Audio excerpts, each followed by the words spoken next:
There comes a moment in life when the mirror no longer reflects the person you truly feel yourself to be.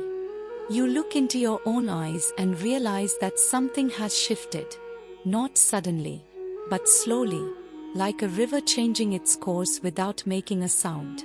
What once gave you meaning now feels distant. The roles you've played, the dreams you've chased, even the words you used to describe yourself, they no longer feel like your own. And no, it doesn't mean you are broken. It simply means you are being called to change. Not the surface level change, not the kind where you rearrange furniture or update your profile. This goes deeper.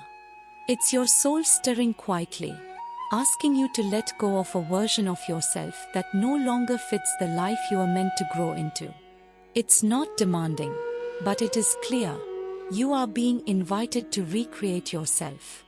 But how do you begin again, when everything that feels familiar also feels heavy? How do you step away from an identity you've worn for so long? It began to feel like the only truth. This is where the Gita stops being just a scripture and becomes a mirror, not for the body, but for the soul. In chapter 6, verse 5, Krishna says to Arjuna, "One must elevate, not lower oneself, by one's own mind. The mind can be your best companion, or your greatest obstacle." In that one line, he offers both the problem and the solution. Because whether we rise or stay stuck, whether we grow into something new or stay trapped in what we know, it is not the world that decides. It is the way we shape our own mind from the inside. The real battlefield is not out there. It begins within.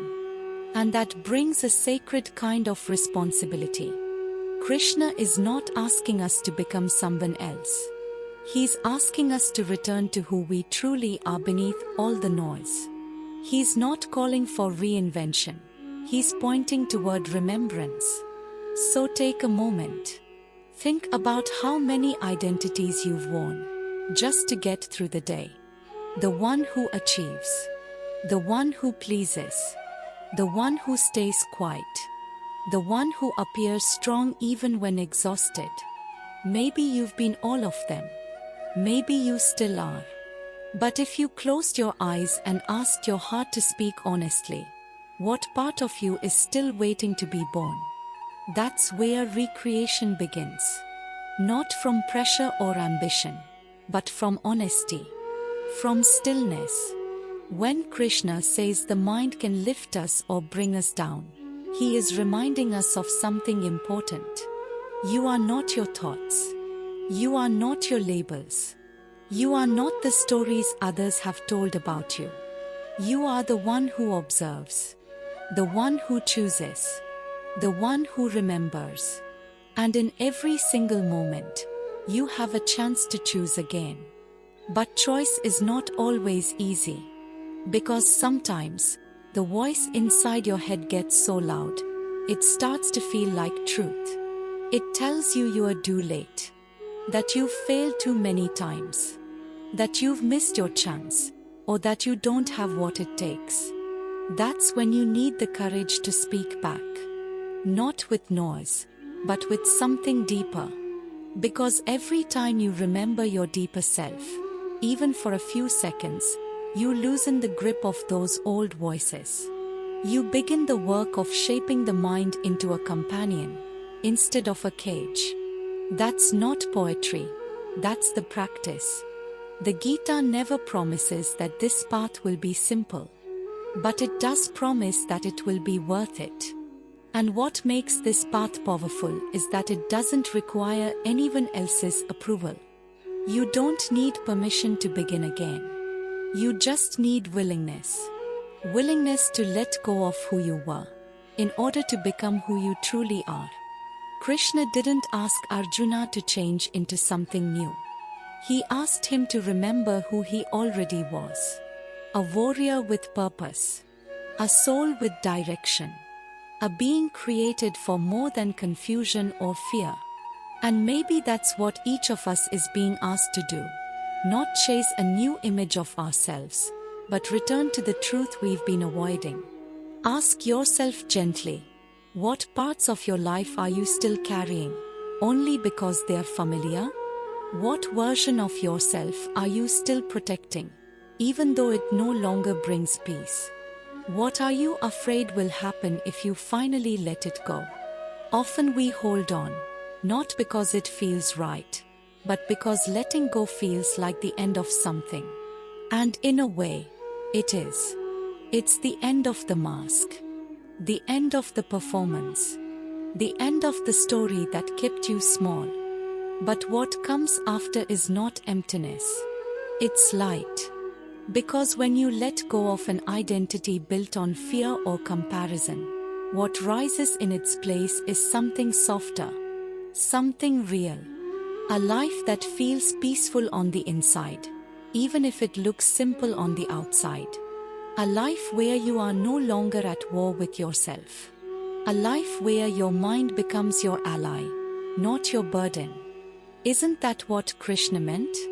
To lift yourself, not by chasing more, but by releasing what no longer serves. To stop lowering your spirit by feeding your fears. To look at yourself with kindness and say, I am allowed to begin again. Because recreation is not a project.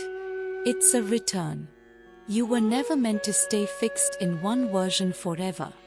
You were meant to unfold, like a lotus reaching toward the sun. Not rushed, not forced, just steady and natural. And that unfolding doesn't need to impress anyone. It only needs to feel true. There's quite power in choosing not to carry every version of yourself. You don't have to explain your change. You don't need to justify your shift. You only need to be willing to step into your truth. Krishna reminds us that real power isn't in the world outside. It's in the mind that meets that world. It's in how you think when you are alone.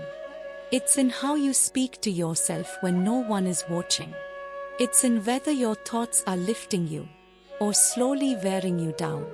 So ask yourself this, not, what should I become?